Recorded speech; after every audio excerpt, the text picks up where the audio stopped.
I was there when they were like, yeah, we have someone coming over. I guess we got reported or something.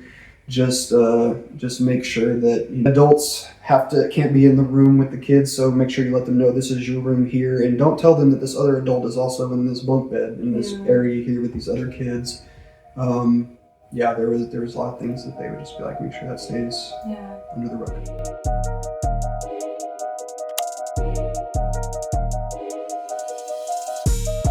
Shawn, thank you for coming on this podcast, or whatever it is. I don't even know what it is, but thank you for coming on and being brave to share your story. Yeah. So, we are survivors of Mark and Leslie Dollar. Mm-hmm. We are also people, and you are also a mental health counselor. Yeah. So myself, you, and your wife, Emily, who was also in Doolin and who I will also be doing an interview with, are all mental health counselors. Yes. Yep. I think it's kind of funny, a lot of people who come from trauma backgrounds end up going into something like mental health. Yeah, I definitely can see that. Mm-hmm. And I also think that when I started at Adullam, a big part of what I felt excited to be able to do there was working with youth and working with potentially like their families, because that was a big part of what they said they'd like to do is help the teens and their families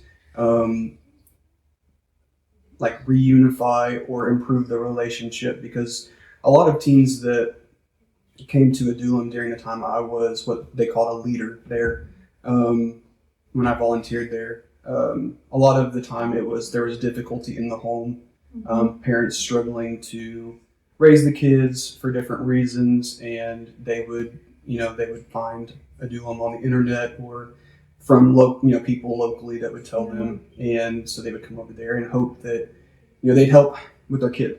And so a thing that kind of drew me was like, oh, I'd get to actually like maybe get an idea of what it'd be like to work in this field, because at that point that I came in, I was graduating with my undergrad in psychology. Okay. So I had already had an idea that I was interested in mental health field, in a more general sense at that time. So you had already graduated from tech when you met them? Or was it from tech? No. So I moved here to go to Arkansas Tech University. As a traditional student? Or? Yes. Yeah, as a traditional student, right when I graduated high school, 18. Okay. Moved here, and within, I want to say, I think it was my junior year, which would have been around 2012.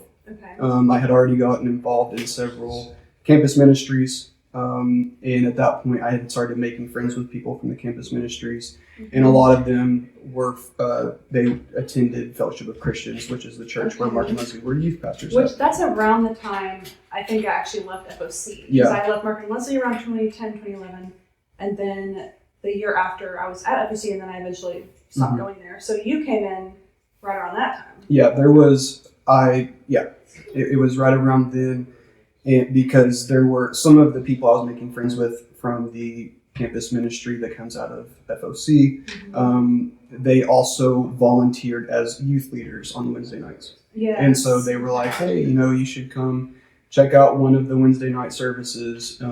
They always have, some college age people around that kind of help out. It wouldn't be weird. So it's like, okay, I'll go check it out. And so I started doing that, and shortly after I met, like, actually talked with Mark and Leslie, and there was some interaction I had with Leslie. Like, I think there was some lunch deal that happened, and I was helping clean up, and she was like, oh, you're such a servant. She loves that way. Yes, she does. So she kind of singled me out, and later on, after I moved in, she told me, she was like, from that first time that I met you and saw you helping clean and being such a servant, I knew you had our DNA. And our DNA. Yes, and that you would be a part of what we're doing. Which, this is months later when she's telling me this and everything. And I already moved in, so, there was no risk in her telling, I know you have our DNA and you're going to be here because you're already here. Yeah. Which all these things are true about you. You are caring and probably a servant, and obviously you're a counselor. You have a lot of empathy for people. But it's interesting how they hone in on those things too. Yep. That's what they do. Yeah. When they see people that they are interested in, they find the things that they can praise to that person. You know, like they always say, like we want to call out the good in you, but really that's like a part of how they get people in, is they would see like, oh, you do this, you know, that's such a good quality about you, that's so Christ-like, these are the things about you that are Christ-like, and you know, and they make you feel so seen, so special, and who doesn't want to be a part of that, right? You know, and it's not like I didn't have a lot of that growing up, but because I was in college, not in my hometown, I had friends and everything, but towards the time I moved in was when I was graduating. And so I knew I was going to be on my own, you know, where I'd have to be figuring out what this next step of my life looked like. And, you know, here's this community of people that seem so loving and so caring, and they're so, you know, always talking about these good things about you and making you feel so seen and welcome. You know, it drew me in. Right. Okay, so you meet them through this church, basically through college. Yeah. But you're at the end of your college time. And in Russellville, it's small. There's not a lot of things to get involved in. It's probably limited. Yeah. But you saw something with them that seemed appealing. Helping families, helping reunite kids with families, helping kids gain skills, or you know, get maybe help from trauma and things. And then you're close to getting out of college, so you move in with them. Kind of. It was definitely not that smooth. Okay. So this was at the time when they had plans to build the boys' house. Okay. And so for the youth leaders, the volunteers, I don't remember what night of the week it was, but one night a week before the Wednesday night service, they would have meetings at their house. I think it was on Sundays. For like a Bible study? Yeah. And they would go over like, this is our plans for Wednesday night service. And like just slowly over time, once those meetings would end, I would just stay a little bit later because I enjoyed like meeting the different people there, talking with them and everything. And eventually at some point, right when I was leaving, Mark like walked out with me and he just smiled and he said, "So when are you moving in?" And I think looking back, I felt like I didn't know what to say. Yeah. You know, but I do think that felt good. Okay. You know, like they're offering this, they're saying that they want me to be there. And it was a way for me to stay engaged with this group. Yeah. And in something that I had put a lot of time in by that time, because I'd been volunteering there for about a year at that point. So I was like, well, I guess I could move in, you know, I think there was a summer break coming up, and then I was like, I could move in when I come back for my last semester of college, because I had one semester left. And so then we made plans. And he's like, cool, by that time we'll have the boys' dorm built, you'll have a room there, it'll be all good. Well, fast forward, the summer's almost over, I'm about to move back. I hadn't applied for any dorm or anything, because I thought I had a place to stay, and they had not even started building anything. And so I ended up, someone else helped me find a guest bedroom in a person who attended FOC. They had a spare guest bedroom and they let me stay there, presumably for a short amount of time until the boys' dorm was done being built. 3 months later, I'm still checking in like, when is this going to be done? So they hadn't even started it 3 months later? And this guy is like, I was like impeding on his ability to have family over and stuff, which he was a grandparent, and so he wasn't able to have grandkids stay over and things like that. That must have felt so hard for you. I felt like an inconvenience. was like, this is my fault, you know? Yeah. So eventually there was enough pressure put on Mark that they just said, we'll move into our den. So I went, and my bedroom for several months was a pull-out couch in their den area right next to their bedroom. Oh. So I had like my suitcase my suitcase in one corner, and that's all I had, and then this bed, and sharing this bathroom with the whole family that lived downstairs. Yeah. Plus all the boys were crammed on bunk beds in one room. Yeah, I remember whenever they decided the boys were living in their house, because when I started, the boys were all living in their original guest house, and I guess they switched that. They switched it for some reason. I think they got to where they had too many girls. They were getting more girls at one point, so they decided to switch them. But when I moved in, there were at least there were four teenagers that were living there, and more staying over sometimes too. Okay. So that I want to say that's probably around one of their peaks. yeah. They were making decent money at that year. Mm-hmm. They actually weren't in 501c3 from 2012 to 2015. Okay. I don't know why they didn't renew it, but they didn't. They were making close to $200K around that time. That's interesting. So tell me a little bit about what it was like before you lived there. What was it like being involved with them as an outsider? As someone who was not there all the time, you saw all the things about it that were good. Okay. Because I can't say that there weren't good moments. Of course. There always is. It doesn't matter how bad a situation is. Mm-hmm. That's what keeps people staying. Yeah. Is the good. Yeah. And so, the times I would be over there are prayer nights when, you're just there for a couple of hours praying and having worship, and, you're feeling a sense of connection and community with these other believers there. They're all, sometimes praying over you, and you're feeling a connection with them and a connection with God while you're over there. And so before I moved in, like, those were the times I was over there. It was all these moments where, it was praise and worship, prayer, things that at that time, like, that's what I wanted to be involved in. That was my life. So, I don't know if I went on any trips with them or anything before I moved in. I think I was still too busy with finishing up college. Okay. Were you on the dance team they had at that time? After I moved in. Okay. Yeah, after I moved in. I because I was in college full time, and then also helping. Mark was still the youth pastor there when I moved in. That FSC. Yeah, so they still have Wednesday night services, so I was helping volunteer with that. I don't remember if I was helping drive a van to pick kids up yet or not, but eventually I did. Okay. So yeah, all my times before I moved in were these great, prayer moments. Well, that's really important, I think, just to point out, because there are a lot of people who still think that Mark and Leslie are really good people. Mm-hmm. But I just don't think it's fair to judge unless you lived life with them. Absolutely. Like, there would be people that would come over from, whatever church we were a part of at the time until they got ran out, or until Mark and Leslie decided that church wasn't holy enough or spirit filled enough that, well, they're not our DNA after all, so we're going to go try somewhere else. That DNA thing is weird. That's something, I don't know if they use that particular term, but they had some terminology that changed over the years. That was one of the big themes there for a while. They had themes constantly of things they would switch to. And that was definitely a big one. So there would be people that would come over, like older adults, things like that, and some that would become volunteers and stay there for a while until they realized, like, for different reasons, they ended up leaving. Yeah.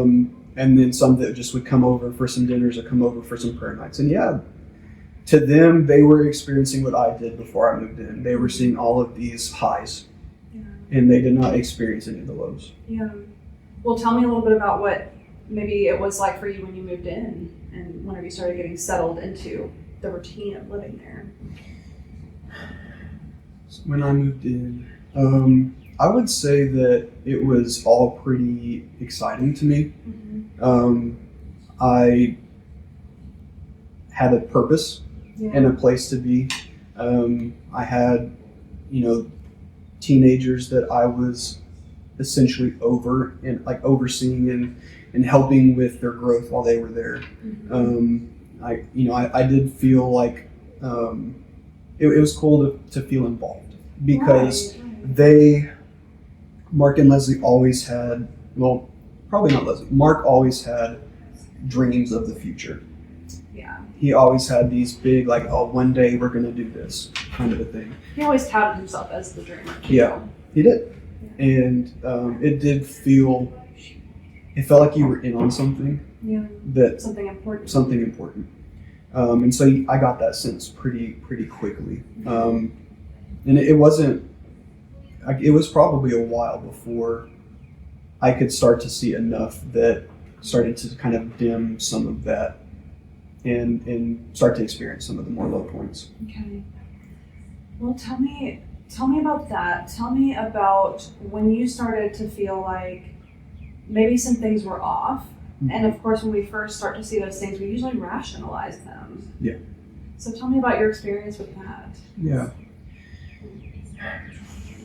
I want to say there might have been 2 different points, and I can't remember timeline-wise, but there are 2 moments that I can distinctly remember that were one of the, at the beginning of like, this isn't what I thought we were doing here. This isn't who I thought Mark and Leslie were.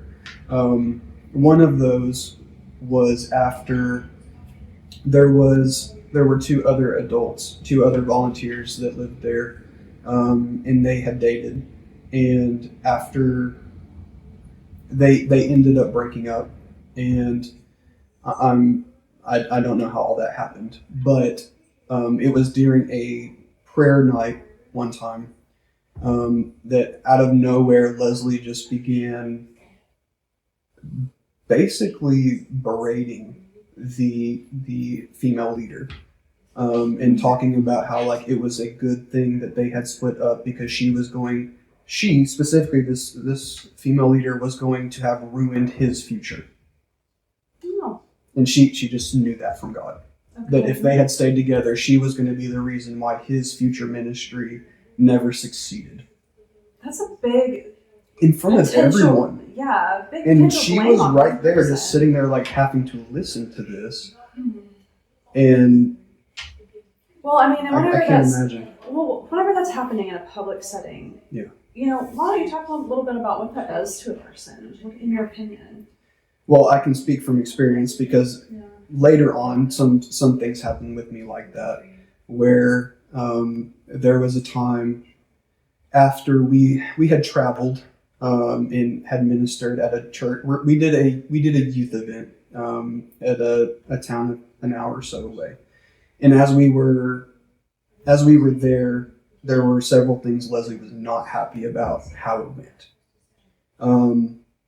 And towards the end, when we were packing up to leave, as everyone was like helping carry things out to the vans and everything, she just started yelling and screaming in the parking lot of this church that we were staying at.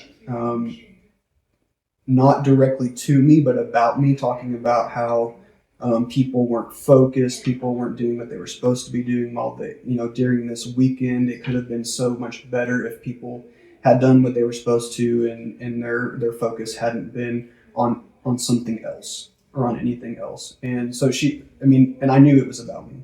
Right. She had a way of doing that. Yeah. But she was just, she was walking around still carrying things and just yelling this out to anyone who could hear. And all, not just the people who lived at Adullam or worked at Adullam, but also all of these youth kids we brought with us. Mm-hmm. So there were at least 30 people there. Wow. And she was just screaming and yelling about all of this. And that was very difficult to handle. And a lot of people I don't think understand how Leslie really is behind closed doors. Yeah. Whenever Leslie's mad, she yells, she screams, she has a way of looking at you with disdain. Mm-hmm. She makes it very clear that it is about you, and then if you were to deny it, then she's going to definitely tell you it's about you. Yeah. It's very intimidating and controlling. It is. And at this point, I had been there for, I think this was maybe my 3rd year there. Wow. I was there for 4 years. Okay. And so this had happened after I had been there a while, and I had been through similar moments minimally towards me. Like, this was the first kind of extreme moment where this happened to me. Okay. But I'd seen plenty of times where it happened to other people. Yeah. And I had decided, this is one of those things I have to talk to him about this, because this was not right. Yeah. And so when we got back, I told Mark, I was like, I really want to talk to you and Leslie about what happened earlier. And he said, well, we're all just really tired. It's been such a long weekend. Let's wait until later. I was like, okay, I can get that. People are tired. And then not just 5 minutes later, he sends out a text to all of the leaders and say, hey, we're going to have a movie night over at the main house. All of you should come over. So obviously they were not that tired. Okay, They just didn't want to talk to me about it. Yeah, obviously they didn't want to talk about it. I did not do good with that. I actually got in my vehicle and drove off, and was gone from the property for a couple of hours, just trying to decide like what do I need to do. So that obviously affected you. It did. And eventually Mark calls me. I think it was like close to midnight at that point, and I still hadn't come back because I was pretty upset about it. And he's like, okay, we'll talk. Come back. And so I went over to the main house and sat down there, expecting him and Leslie there, and hoping to share how like that affected me to Leslie, and maybe we could have a talk about it. She wasn't there. He's like, she's really tired. She stayed in the back, but I'll talk to you about it. And so he rationalized and justified what she did and all of this. During this time, at one point, she walks out of her room, walks across the kitchen. I look up and see her walking to go to the bathroom, and she looks at me and just turns her head and keeps going and goes back without a word. Wow. And never said anything to me about it. That's so ironic, just because she's so confrontational. Yeah. And then she's so unless avoidant. it's about something that she knows she did wrong. Yeah. But Mark did that a lot. He always rationalized. Yes. I remember once I cleaned the kitchen and like went through food and tried to organize it because it needed to be done. And then she was mad because she didn't like the way it was done. And so she threw a fit, which was how she did with everything. She was slightly inconvenienced by. Yeah. And then, of course, Mark's the one who says, you know, she's just not feeling good, you know, give her a break. Like, always hormonal. Of course, when I was there, she was still having kids, so it was always about hormones. There's always some excuse. Yeah. But for us, there was never an excuse. Yeah. If we did something wrong. It was a demon. Absolutely. It was a spirit. Public humiliation, public shame. That was the second time. That was the second thing that started to really open my eyes that things were not what I thought. And it has to do with Mackenzie's story. Okay. And so people who haven't watched that yet, recently did an interview with Mackenzie.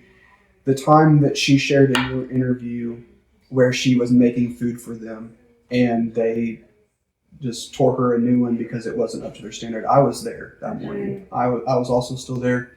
I don't know if I didn't have to go to work quite yet or what it was, but I was there. And I don't think when Mackenzie shared how it was for her, I don't know if she did it justice to how really awful it was. Right. The way that Leslie talked to her and basically told her, like, you're not going to, unless you do better at this, you're not ever going to have a life.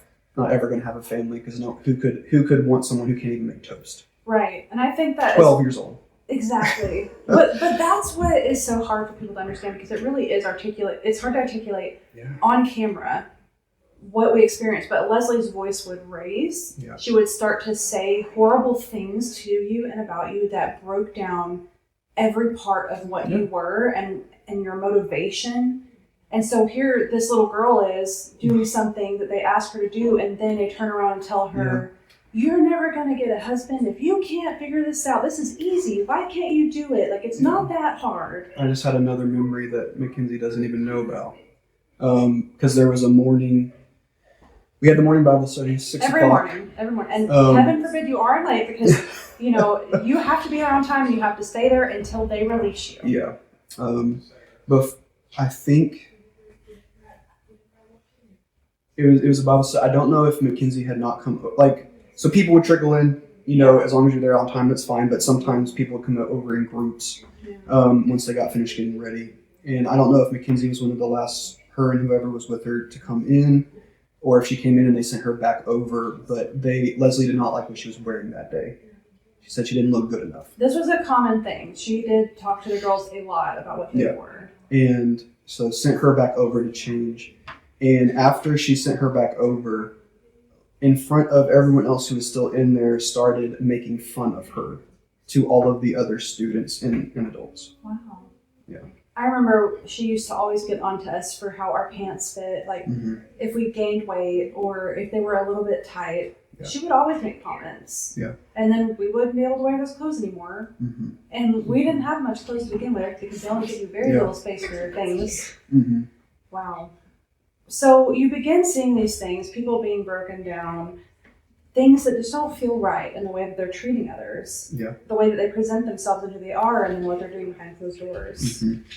So maybe coming back around to, like, what does this do to a person, that kind of treatment, and what did it start to do to you? So there were a lot of times while I lived there that I would feel very conflicted with how, like, once I started seeing some of these things, it really started to create a lot of internal conflict within me. A lot of just confusion about how I should be thinking about things, because they taught one of the big themes and things that they taught, especially to us who were there as adult leaders, was loyalty. Yeah. And what their definition of loyalty was basically servitude and total agreement. Right. That is a big one. Yeah. There was at least a whole year where the only thing that they taught about was unity. Okay. And that was their word. Yeah. For a long time was unity. And again, what unity, how they taught it was they are the spiritual head, and all of us are underneath them like an umbrella, and as long as we stay under their umbrella, we are spiritually protected. That is crazy, because that's exactly what they told us. Yeah. One other example that they would give me, I remember whenever I was feeling conflicted, they would always say, we're on a merry-go-round and our momentum is picking up, and if you get off, you're not going to be able to get back on. Mm-hmm. So they loved that exclusion inclusion wording. Yeah. And what was scary about this is that there was any number of things you could do to get out from under their cover. Okay. Is what they call, like, so that's the way they probably controlled. Students who went, because students would still go to public school. If they found out they were listening to non-Christian music, you're out from undercover. You probably let some demons in. You need to pray and fast for a while. Us who had jobs. Yeah. We had to be careful what we were picking up spiritually at our job sites. Yeah. I worked at a pediatric center for some of the years I was there, and I worked with kids who had different disabilities and things like that. And, because they did not have a good grasp of mental health, they believed that a lot of these kids had demons, and that's why they were struggling with the things that they were struggling with and needed help.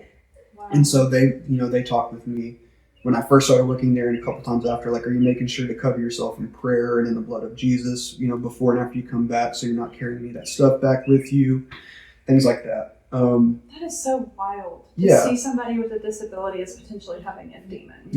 Yeah. It's because they couldn't be obedient. Right.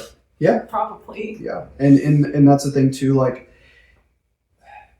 one of the difficult things about having been an adult there and a leader there was that you would see some of the things that were happening, and the ways that especially some of the teens were being treated by Mark and Leslie. Mm-hmm. And you did not feel like you could say anything, because then you were not being loyal, and you're not in unity. To disagree with them was not being unified. Especially in front of others. They really preached definitely not going to private with them. Yeah. And yet it was all public with everybody else. Yeah. And I wonder if it took you a little longer to experience the discrimination, maybe because you were a little older, and people who had more vulnerability as a teen or so, I feel like they usually did have a harsher treatment for them. Yeah. I feel like, for a long time, I was treated pretty well there for the most part. And I think a part of it was being male. Yeah. Leslie was not necessarily, she was still a leader there, but she definitely dealt more with the female leaders and the female students. Yeah. And Mark, was more helping with the guys and things like that, more in charge of things that you need to discuss and stuff like that. That didn't keep, things from happening and stuff, different hurts from happening, but I think not quite as much as some of the females experienced in that setting. Good point, because whenever I lived there, the girls lived in the house, and so we had Leslie yelling at us 24/7, if we slept too long, which they still had tabs on that. But while Mark obviously was doing weird things, with the girls, he really didn't necessarily treat the guys that way, unless he was yelling at them or occasionally doing his puff up thing, where he gets loud and mean. Yeah. And I can talk about that too, but I don't want to forget this part of not being able to speak up in front of others. Like, you could definitely not say anything in front of other people, because then you were definitely sowing, discord into the atmosphere and messing with, the spiritual atmosphere of the place. What kind of so I don't know about for you. I'd like to know your experience on this, because for me, whenever I felt like I saw something going on, I kind of went into a fight, flight, freeze. And I wasn't a leader, but I was old enough at some points, like 16, to know this is wrong. Something's really wrong here, and this shouldn't be happening. Yeah. But there's also that there really is this huge power dynamic of how they make you feel about them and your inability to speak up. So people are like, well, why didn't you just do something? Why didn't you just leave? It's not that simple. It's very complicated because you question yourself. Everything, you being there is dependent upon them being happy with you. Good point. To create conflict with them was risking your place there. Good point. And when you're there, and I think especially as a leader, someone who's volunteering there as an adult, they build you up so high and have these expectations and a standard for you. You don't want to mess that up. Yeah. And especially not where was I going to go if I messed that up? Yeah. That was where I was living. Well, and that's a very good point. I think that you said both things, but this one you just said, yes, these kids, because they're still young people, these 20-year-olds, even 22, 23, it's still very vulnerable. Yeah. Most of the people they have living there at that age were in need of a place to live and a safe environment. Yeah. And so because of that is, my friends, what makes people vulnerable. Yeah. And that is one of the ways that they can control you. Yeah. So it doesn't matter that you were an adult. In any other situation, people look at a 20-year-old and go, you're a kid. Yeah. Yeah, definitely. And my family was, my parents still took care of some things for me as far as, bills that I might have had, paying for my cell phone and stuff. And I did have a full-time job for most of the time I lived there. But that was where I lived, and so, that was a thing that, they had, I guess, over me. For other leaders, it was much different. A lot of leaders there, some of them were students and turned 18 and then stayed there and wanted to be leaders. And some of those especially had it difficult because, Brooke shared, her phone and stuff was through them. They had means of controlling them, physical means, ways that they were doing that. Whereas mine, and I think some of the others, was more a spiritual means of control, because a big part, during these worship nights and prayer nights, there would be times when it was testimony time. And Leslie or someone, usually one of the dollars would have this inclination from God that we need some repentance. Okay. There, or if worship wasn't going good enough, they'd be like, oh, there's something spiritually that's damming up the flow of the Holy Spirit. I think some people have some things they need to confess or open up about. And they would pressure people to just share secrets, share if they sinned, if they'd been having thoughts they shouldn't be having. Sorry, I'm having thoughts in my head. Yeah. So, sorry, I can think. Yeah. I remember doing that too. And then that's one of those instances where if you don't share something, then they're going to call you out. And that was me. Okay. Because, I grew up in church my entire life. And very much, even before I moved in there or was ever a part of the Dulam, had what I felt was a strong relationship with God. And at that time, my view of sin and my view of what a Christ-like life looked like for me. And I was very good at upholding that.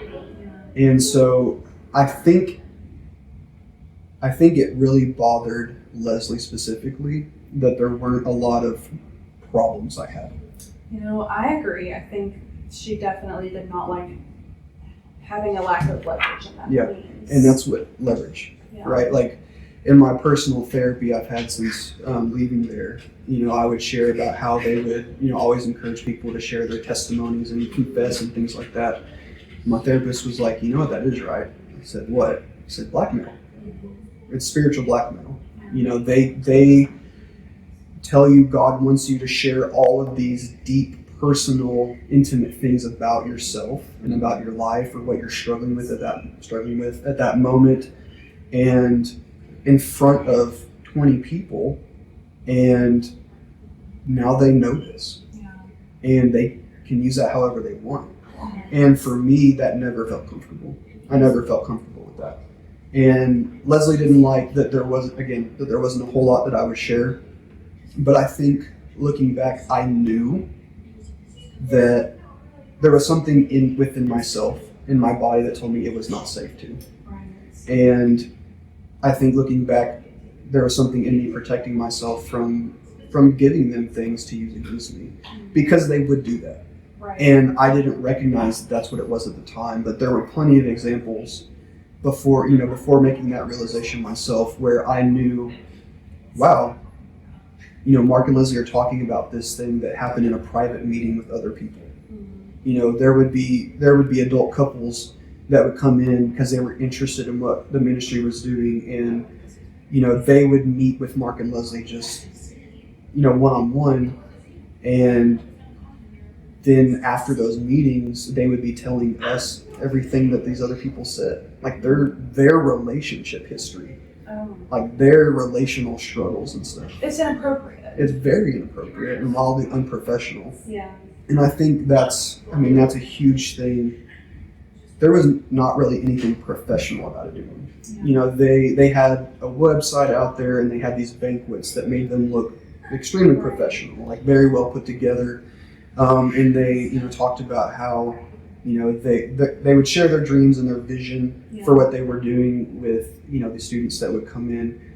None of these things were actually happening. That's another good point, because they exaggerated and lied quite often. All the time. There was one time that I remember where there was ever actually a student's parent came in for something that they were talking was supposed to be family counseling. Yes. I have a big issue with their family reunification thing, because I never saw them reunite anything. No. They talked badly about everybody's family. Yeah, they did. And a big thing that Mark and Leslie always talked about, like this was another slogan that they would say, is that God doesn't call the qualified. Yeah. He qualifies the called. I remember that. And they would use that to say, like, God called us to have a duum and to do this ministry, and that's all we need to be qualified to run this place. Like, no one else can say anything against us because God called us to that. And so that means we should be doing it. Yeah. But they had no qualification. I think they both had, a bachelor's in ministry degree. And maybe like communications. And for Leslie. And they had a bunch of kids. And to them, that made them feel like, oh, well, that qualifies us to treat kids with trauma. Yeah. And treat these families who have, these big issues that need professional help. Yeah. But we're qualified because God called us to it. They never had any trauma training. No. They never went to any classes on family counseling. They didn't have any ongoing, even just on the ministry side, they didn't have any ongoing, ministry training. Yeah. They just said, we're qualified.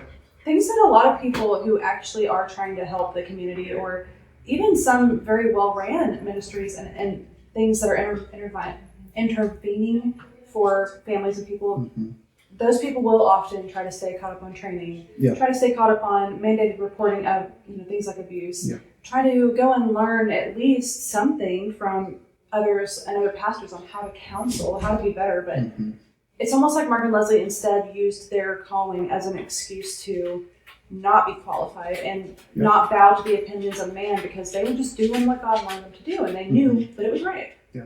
And that's what made it right. Yeah. And in fact, they were harming so many people. Yeah, year over year. And it's hard to look back because I don't know if it was before I moved in or shortly after I moved in. I imagine most, if not everyone, probably had the same experience. But there was points early on when it would just get brought up. We're not a cult. Yeah. We're some people, you might hear some things about us from teens that used to live here and are really unhappy because we called out their rebellion, or we made them feel bad because we didn't allow them to wear their makeup they wanted to so much, or just all these stories. And you're going to hear stuff, but you've been here, you know what it's like. And it's frustrating to look back and realize, you know what? Every time there was new people coming in, that same story would get told. Why would they feel like they need to do that if some of that wasn't true? Yeah. And so it's just hard looking back years later, like seeing all of the signs that you can see, all the red flags that are there that just at the time weren't noticeable or you didn't want to see. Right. Well, and it's all that mixed together. I feel wanted. I feel like I have this purpose. Connecting with these people that everybody thinks so highly of. Mm-hmm. And then whenever those little red flags do come up, especially with a young person who's not very versed in them, we would probably react very differently to those now as adults and counselors than we did as vulnerable kids. Yeah. But I do think it's interesting that they had to defend themselves so much because, in my opinion, as a professional or, I'm not religious myself, but as I think you're religious, right?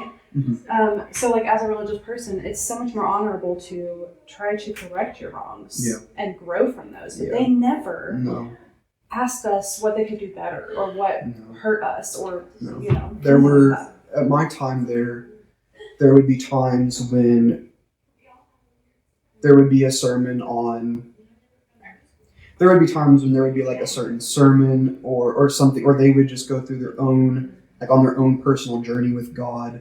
They would feel this sense that they needed to bring up, they would say if there's anything that we're doing wrong, please tell us. We want to make sure we're doing things right. And I'd be like, well, that's great. Cool.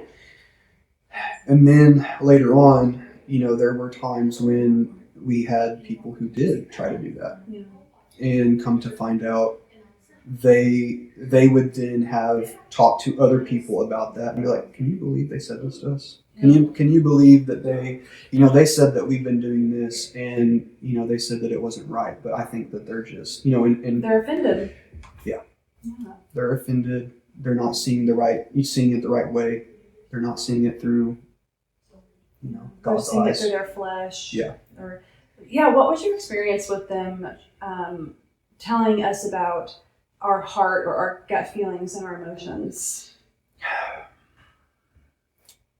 Yeah, that's one that really hits me, because through my time there, what I learned was that there are only a few emotions that are okay, and that are of God. I was taught that there were only certain thoughts I could have that are okay. And it really affected me to this day. There's still some of the things that I'm having to work through in therapy, of actually being able to trust myself. Because there was another theme that they got on, was trust. And what they taught was that trust meant trusting someone more than yourself. If we're really your spiritual leaders, if you really believe that, then you believe that we know what's best for you, and you should trust us to tell you if something you're doing is wrong, something you're believing is wrong, the way you're thinking is wrong, even if it doesn't feel that way to you. Wow. For me, that meant that I didn't know myself. Yeah. It meant for many years, I didn't know who I was. I couldn't trust myself. Right. And maybe you can relate to this, because for me, whenever they would tell me things like the heart's deceitful above all things. Like, Yeah. it can't be trusted. It made me have this internal struggle of, I would have this thought of, this is wrong. I don't think that I'm supposed to be here, or I need to get out. And then the other part of me that was influenced by them would argue with that and say, no, I'm being influenced by the devil, or this is spiritual warfare. Yeah. I mean, it was like, they taught that so much and ingrained that in you so much that when you did think you saw something that was not right, you couldn't believe it. Yeah. Because to think that they're doing something wrong, that means that there's something wrong with how I'm seeing this. There was never, like, you were always second guessing yourself, your feelings, your thoughts. And that was very hard for me, and has been very hard for me to fix in my life. Yeah. To feel like I can think for myself and have my own feelings and not feel bad about them sometimes. You know, not feel shame for getting angry sometimes. I mean, Shannon, there were, for a while, like, I was asking God what I should wear that day, what I should eat that day. Yeah. You know, well, they also told to you be glorify in Him. constant prayer. Yeah. Almost like it's like you're on edge all the time. Yes. There was no time, like, no way of relaxing. Yes. Like, there was no time to just, I mean, they would talk about, like, the peace of God. And, like, that's what you get when you're in prayer. Like, you get the peace of God when you're praying. And, you know, it really led to feeling like you had to constantly be on spiritually. Like you're saying, like, constantly praying, constantly, like, asking God what's the right thing to do. Yeah. And it does teach you, like, not to be able to think for yourself. Yeah. And that really increased anxiety a lot for me. Yes. And I don't think I realized it when I lived there, but especially after I moved out and was no longer being told that all the time, like, having to learn how to just be myself, to be an adult on my own. I didn't know what that looked like. To learn that you're not shameful just for being you. Mm-hmm. And I think you said several really important things that I think we as counselors talk about whenever it comes to spiritual abuse, and that is that we have this blind trust, and we cannot trust ourselves. Mm-hmm. Things that are being reiterated by Mark and Leslie over and over again, to the point where it's pressured on us, to the point where you see something happening and you feel like there's something wrong with me. There's obviously not anything these people would do wrong, because we should be able to trust them. There are devoted leaders. Yeah.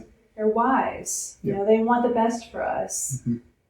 And so we rationalize them. Mm-hmm. But then what people don't realize about emotional, psychological, spiritual abuse kind of all ties in together, is that these things do have long-lasting impacts on how you see yourself, how you see the world, how you allow yourself to advocate for yourself or not, how your relationships are. Yeah. It really, tell me what you think. What do you think about the long-lasting effects of stuff like this? Yeah, I mean, I myself have been diagnosed with complex PTSD, and I think several of us have. Yes, a lot of people, just so you know, coming out of this have been diagnosed with that. There are still triggers I have when I see things that my brain or body associates with the Doolin or Mark and Leslie, that, will spike anxiety in me and spike a trauma response.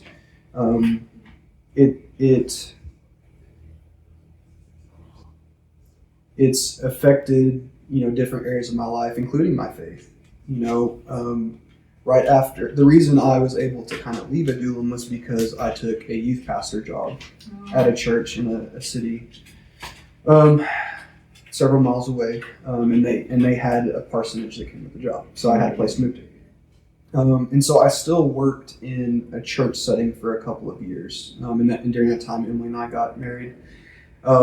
And it was, I'm sure we'll talk more about this, but that was a difficult time for her because she had left the Adullam before I did and had already started kind of her process of healing or trying to separate. Her process of separating and figuring out life outside of the Adullam. And so to go right back into a church setting was pretty tough for her. I never gave myself that time. And so it really wasn't until after I quit that job and moved to Conway that I got to begin that journey. So it wasn't really until like 2019 for me. Wow. And so a lot of that stuff was just kind of buried Yeah. within myself. And so that was a tough time. We tried visiting some churches in the area, and it was just really hard for us because there's so many things that are triggers. Right. Songs, Yes. that are triggers. And to this day, I have a hard time trusting church leaders. Yes. Part of that, we're seeing a lot of stuff about scandals coming out from, worldwide, well-known leaders, but even like, in a local church, it's hard for me. Yes. And to just trust that, what's to say that they're not like Mark and Leslie? I didn't know then, how would I know now? And there's some things that my therapist and I kind of talked about, like ways to kind of identify good traits and things like that. So working on that, but that has still been a really difficult thing for me, just navigating where my faith is at now and kind of working my way through that with still all of these, triggers that happen along the way. Yeah. It has not been easy. Yeah. You mentioned something about Emily, and I want to go back to that for a second. What was it like trying to date at a Dulam? Because they claimed that they wanted people to find their spouses, and that was a great thing. Yeah. But every person I've talked to, which isn't very many, who have come out of there as a couple, the majority of those couples, if not all, were controlled, and that was used as another point of leverage. They like to say that they were matchmakers, for people who came in, couples to get started. For couples, as adults that were volunteering there and everything. And that towards, I guess, the last year that I was there, I had started getting, interested in Emily and possibly dating her. And so I talked to her one evening and told her, like, I'm kind of interested in the idea of this. So I told Emily that I was interested in dating her and wanted her to think about that. And so shortly after that, maybe the next day, she had told me, like, she thought about it and she felt good about that too. And I don't know if she talked to anyone about it before that, but I came the next morning after Bible study was over. Mark and Lizzie were still there. I guess another leader took the kids to school or something, I'm not sure. But I told him, I told Emily I was interested in dating her. Immediately, Leslie starts yelling at me, saying, how could you do this without talking to me and Mark first? Got up and in tears, just like runs to her bedroom and locks herself in there. Huh. And so Mark just looked at me and was like, I'll be back in a minute. And went and got her and I guess calmed her down, and she started talking about how, like, she just felt left out of our relationship, or like she thought she would get to be a part of that or something. Didn't understand at the time, still don't. Anyway, That is odd. so fast forward, and yes, it was very controlling. We were told what to talk about on our first date. We had to share testimonies with each other and report back to them about how it went.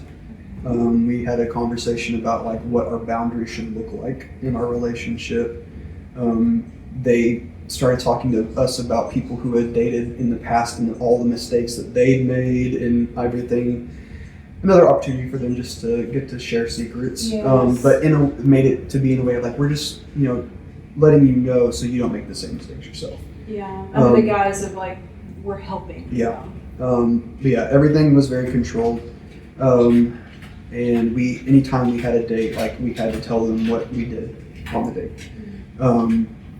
There was more, the time I was sharing about earlier when Leslie was yelling out in the parking lot in front of the 30 plus people indirectly at me was because I was too focused on Emily during the weekend there. Okay. Even though before that, she had talked to us about how we needed to be closer. and things like that. Like everything was very contradictory with her. Yeah. You were never doing anything right. Right. That's how we felt in the relationship anyway. And the relationship initially did not last very long. Because of some different reasons, different things that were happening that Emily can share if she wants to. I don't know if she wants to, but essentially she was told she had to break up with me or she would not be at a Duke anymore. Wow. Because it was affecting her too much. Yeah. And so, without me knowing why, she broke up with me, and it was the same weekend. It was the same weekend my family was coming to visit and meet her. Oh no. And they were already on the way. So yeah, that was awkward. But there was never, I didn't know this at the time, that they pressured her to do this. Yeah. She had to tell me a certain thing to cover for them and things like that. So that left me in a pretty bad spot for several weeks. Like, I was just really confused and things like that. And Mark and Leslie never talked to me about any of that. Yeah. They never shared, they were talking with her about our relationship without me there multiple times.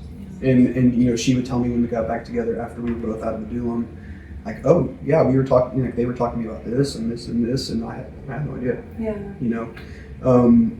And in fact, all Mark did was take me out to get drunk one night. That's so odd. There's definitely more than one person that he would go drink with. Yeah. At those times. Towards the end of my time there, I kind of became like almost a drinking buddy to him. Wow. And we would have to kind of, I don't know, they did not have this at the time you were there, but they covered their garage and turned it into a pantry. I don't know. Whenever I was there, they actually had done that for the first time. They used to have a garage, and then we remodeled it and made a new floor, and they had the little den area, and then the room and the pantry. Okay, so what happened then is they added on a walk-in closet. Of course. At some point. They were always remodeling their house. Real nice walk-in closet for them in their bedroom. That's what was added later. So we would just have to sometimes Ministers really need a walk-in closet. Yeah. When there was a movie night going on, sometimes Mark would go, and we, us, and if there was any other guy leaders there of age, like, we would go back there and just in the pantry just have a beer or something. But there was also underage drinking happening. Yes. Because there was a New Year's Eve night when they had some people stay back, and people who were not 21 yet, they were letting get drunk. Yeah. I've heard that from another person too. Yeah. So that was not a good thing going on. Were you there whenever they took in the DHS kids for a short time? I was there at the start of that. Did they also did they tell you they wanted you to lie about that? Yeah. Okay. Yeah, I went with Mark to the interviews with some of these kids, like, to help decide if I thought they were a good fit, DNA, if they were a good fit or not. So yeah, I was there when kind of all that started, and I was there when they were like, yeah, we have someone coming over. I guess we got reported or something. Just make sure that, adults can't be in the room with the kids, so make sure you let them know this is your room here, and don't tell them that this other adult is also in this bunk bed in this area here with these other kids. There was a lot of things that they would just be like, make sure that stays under the rug. So whenever they had DHS kids, as far as I know, there wasn't a lot of training going on for adults, right? No, there was. You were just to treat it as if it was another team coming in whose family wanted them to. I don't know of any caseworkers that were able to check in on their kids. That could be wrong. Yeah. Just from my knowledge, like my recollection, I don't ever recall any caseworkers being able to come out and check on the kids that are under their care.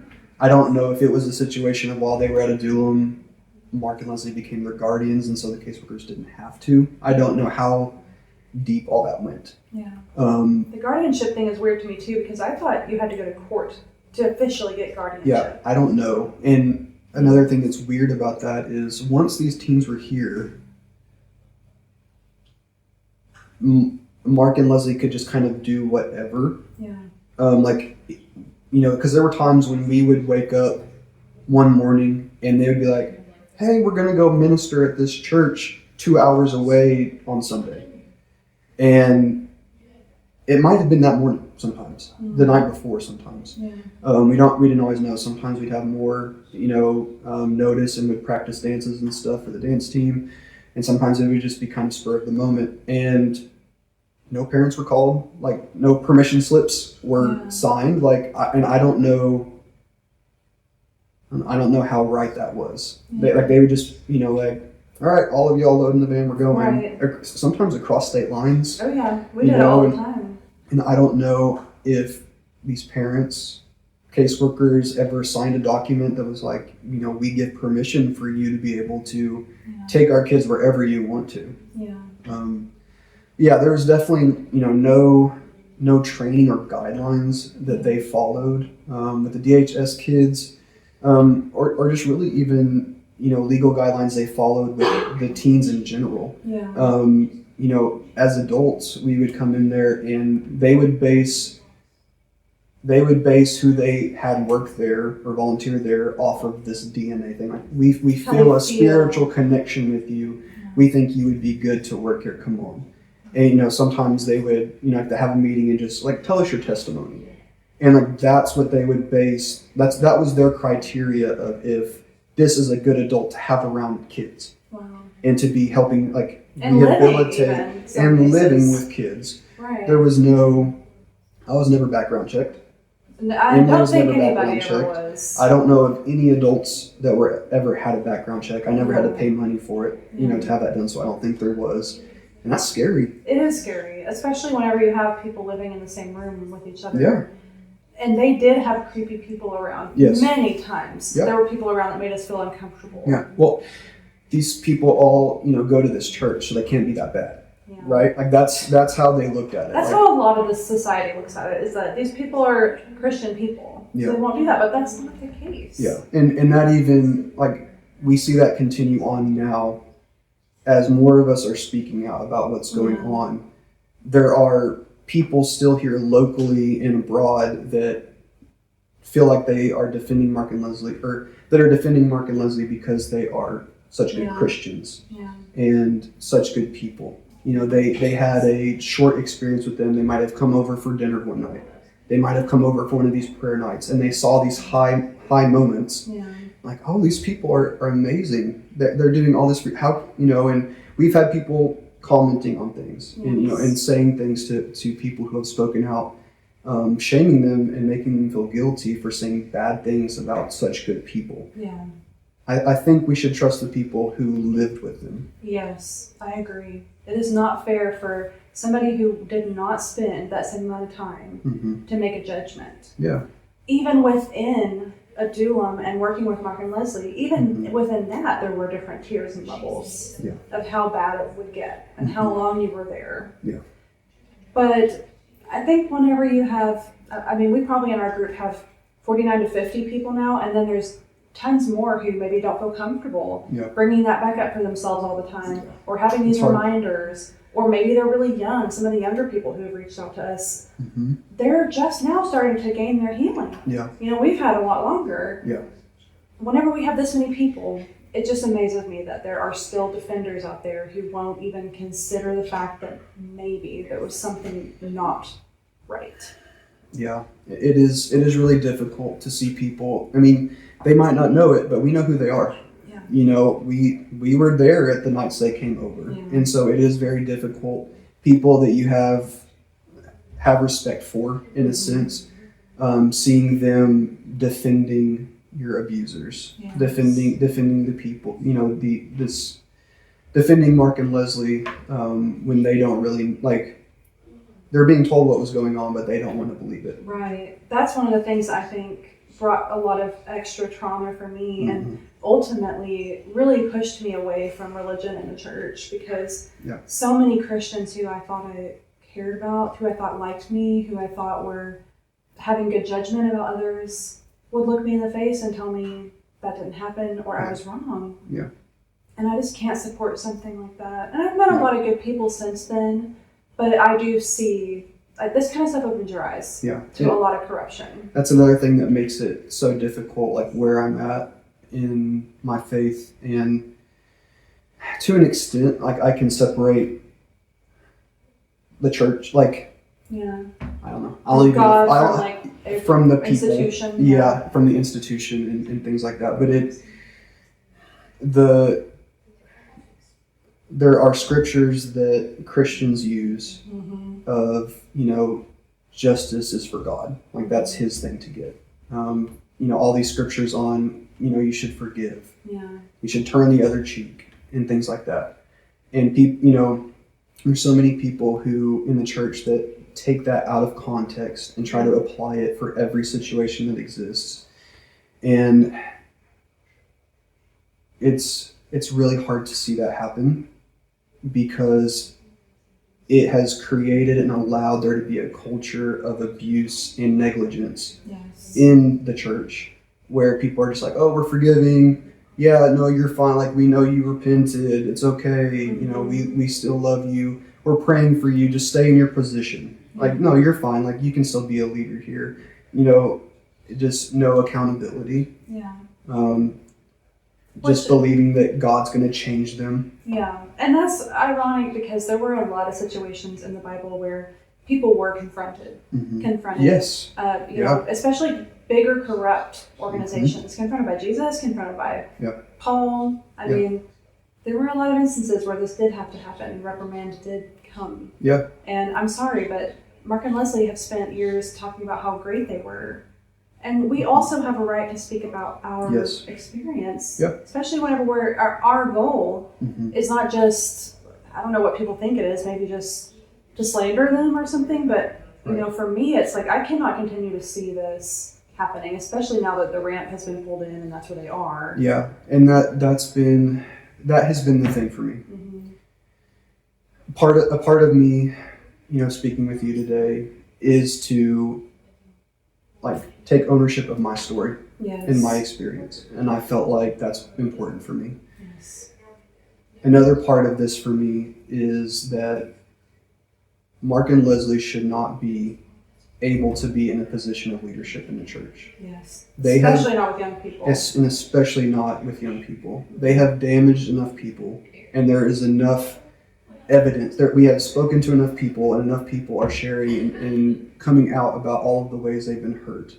And to know that they're able to just continue on and have had no accountability for that to me is the main reason to do this today. Yes. Because I can seek forgiveness in my own heart if that's what I want to do. I can go through my own journey.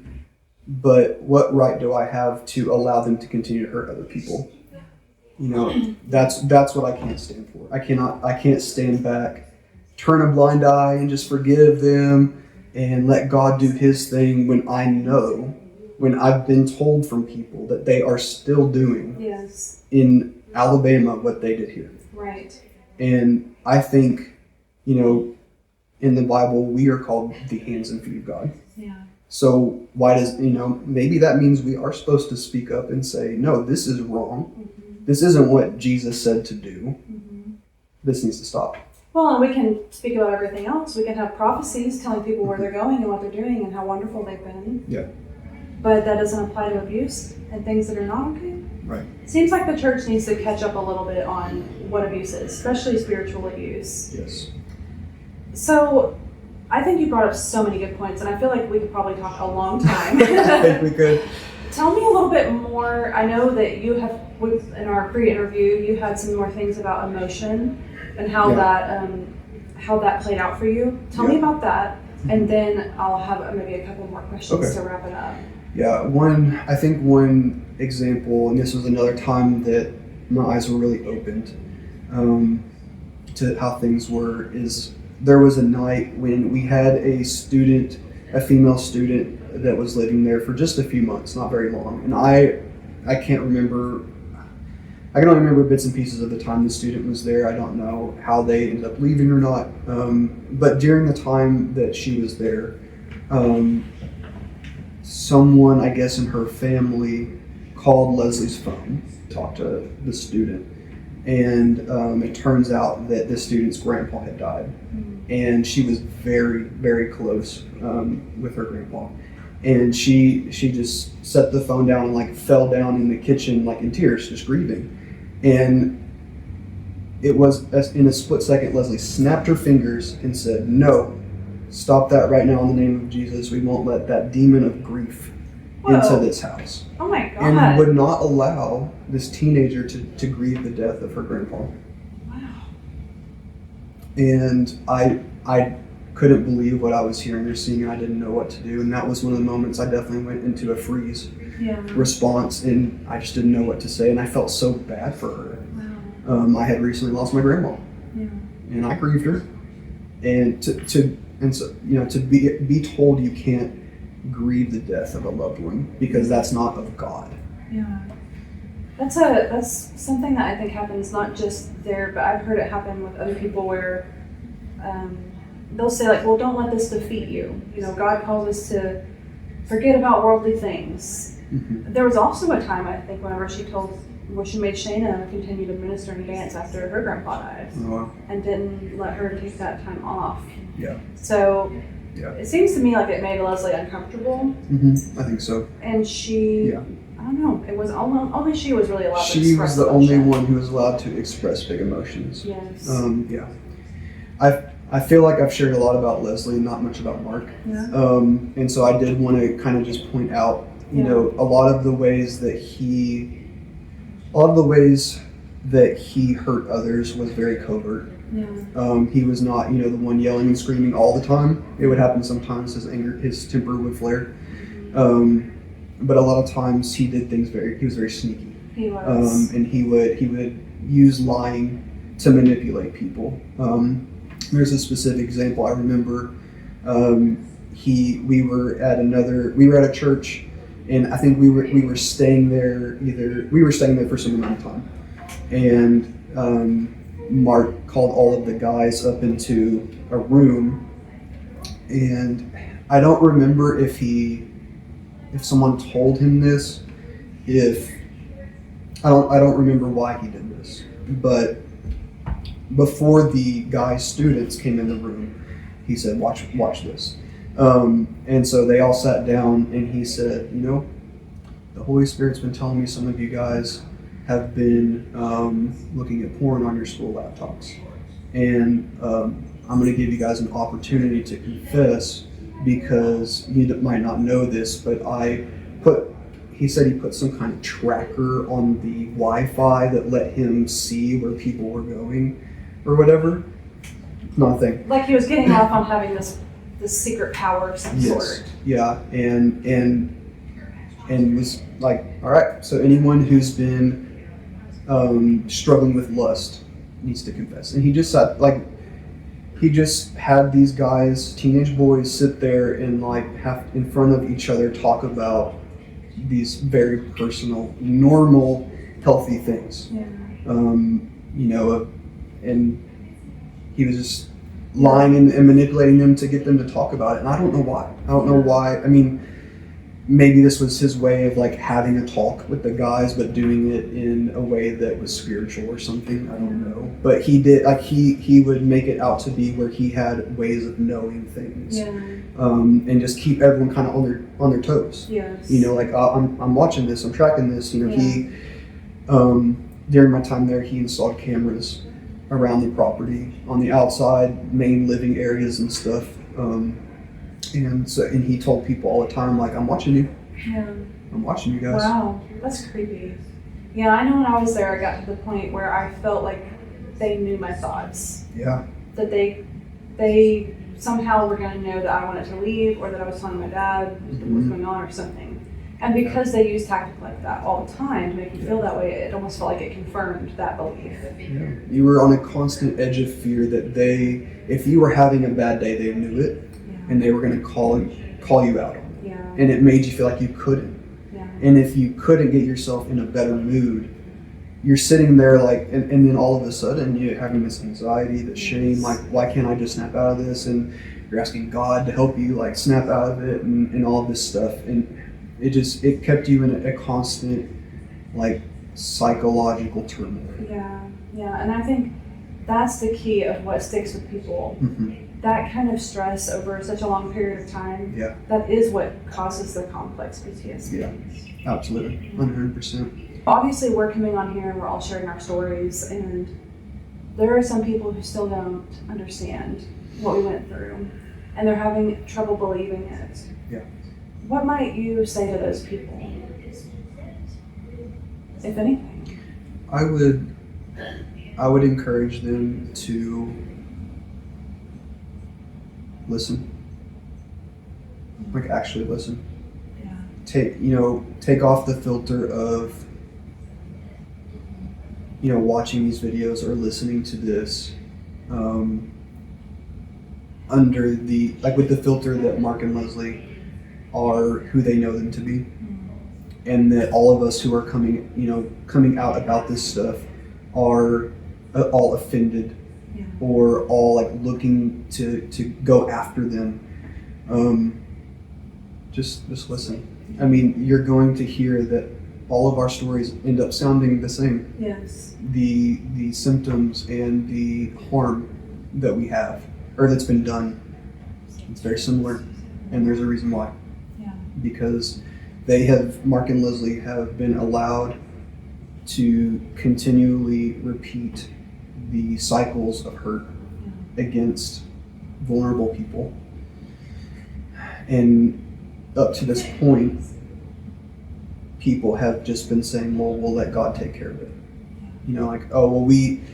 Because there's been, like I said, there were adults that were in and out of a Dulam, and good people that I still know and respect, but they came in there, saw stuff was not great, and left, and just said we don't want our hands in that, but we're also not going to do anything to stop that. Yes.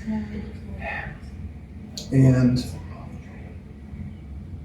I want people to understand that we have to do something. Yeah.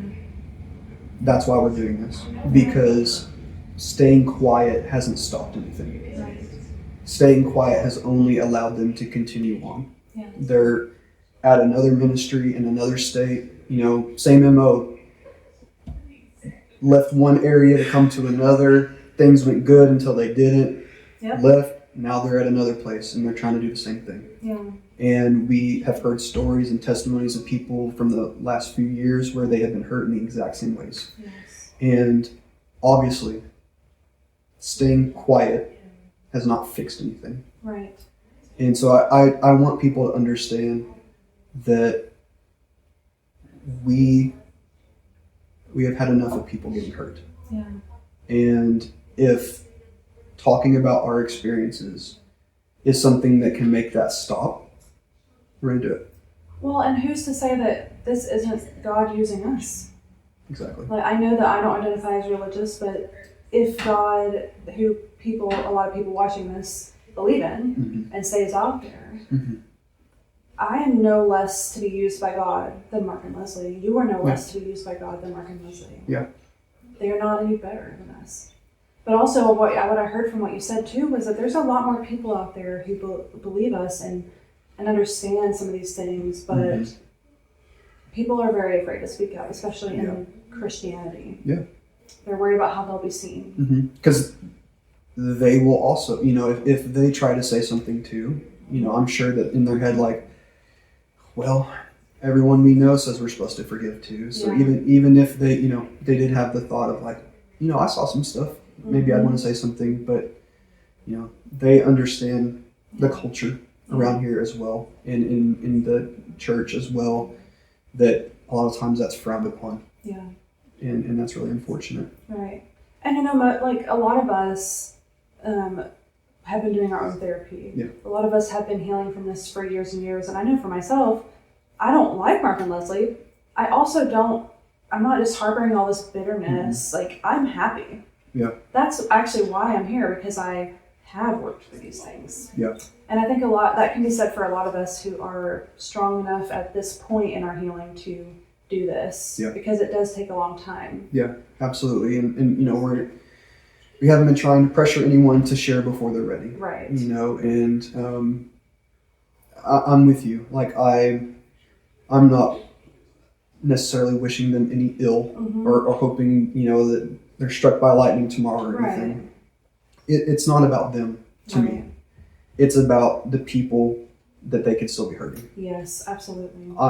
That's where my heart is. Like Yeah. I've experienced enough myself and heard enough from other people to know that they have no business being in ministry or working with youth anymore. And to know that right now they're still able to, that's why I'm speaking today. Right. And we wouldn't even be here if they had been humble in the way that they claim they are. Yeah. It's really strange to me how much they run from it. Mm-hmm. 100%. Well, Shawn, I think you said so many good things today. Is there any other thoughts that you want to say before we wrap this up? So the day that I moved out of Adullam, the Mark and Leslie's oldest daughter came and talked to me, and it was a very weird conversation because I had been around this person for over 4 years, because I lived there for 4 years, but was around for probably 5. And she talked to me and said, I've been around you for a long time, but I feel like I don't really know you. And I think she was going back to how I didn't share a whole lot all the time about different struggles and things. I think she was trying to say something about how I wasn't, because I was constantly told I need to be more vulnerable. I need to be more transparent about, all these things. But I knew that wasn't safe. Yeah. And then also there were things that they wanted to be wrong with me that weren't. Yeah. Anyway, the main part of that conversation that really stuck with me, and I didn't understand for a long time, was, so after she said that, she said, my mom really loves you. And if you ever did anything to hurt her, it would break her heart. And at that time, I have no idea what my face looked like. I was just very confused, like, what are you talking about? And I think I just said, okay. And she didn't say anything else. She just walked off. And that was the last time I've ever talked to her. As I shared that with my therapist, years later, and we tried to process that, I realized that was their last ditch effort to keep me silent. That was their way of saying, make sure you don't say anything about some of the stuff you saw here. Because it would, if you spoke up about some of this stuff, if you shine light on some of the ways that, some of the things that happened here, it would break Leslie's heart. And she was using that as a way to kind of manipulate me not to. Yeah. Like, oh, if you do that, you're going to break your heart. You don't want to do that, do you? And so that, as I realized that affected me for a little bit. But I think the last thing that I would say is that I'm not going to be silent. Yeah. And I'm not going to be silenced. This is my story to share. Those are the experiences I had. Yeah. And I'm sorry if it breaks someone's heart, but they are breaking other people. Yes. And I can't stand by for that. Yeah, absolutely. Very well said.